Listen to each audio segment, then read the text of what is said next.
I know, right? Doesn't that sound so cool? That's what I'm saying. So the ABA company that I worked for was actually in the school system for 15 years.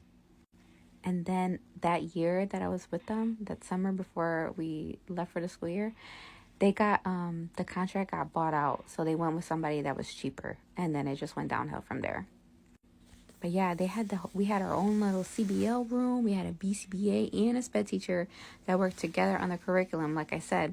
But it was really like the sped teacher, because everyone in the classroom were ABA therapists, and ABA therapists are underneath the guidance and supervision of a BCBA. So it was the sped teacher's classroom, but the BCBA was really the one modeling and showing us how to support our learners using ABA principles, like with shaping and all that stuff.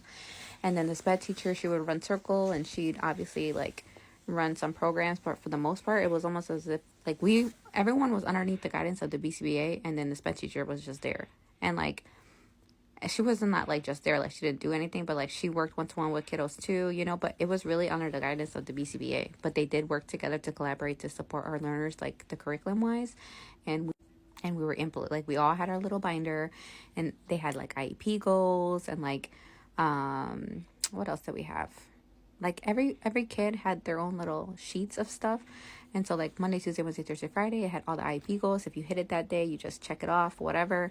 And then we had our data sheets, like, okay, is it a probe? Is it a baseline? Is it P1, P2, P3? Like, you see what I mean? So the structure was there, and we had circle time. We had like 2 circle times because depending how the kids, based on their IEP, some of the kids would go into their typical classroom too. So they had our classroom, and then they had the typical classroom. And then, like I said, some kids had, like we would do circle time at least twice a day.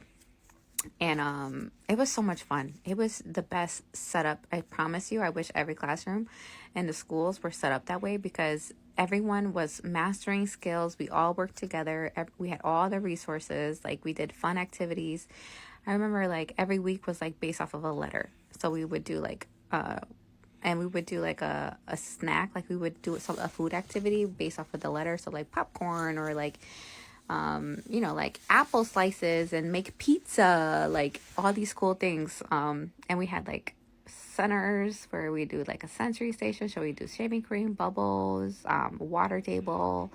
What else did we do? Like, it was just the best. It was the best. But that was my first experience, and that was the last experience of ever experiencing that kind of support and guidance and structure. And yeah, that's sad, because it's kind of like ancient, like a fossil to me, because that was my first experience, and I've been in the field for almost 10 years now. So I haven't seen it since.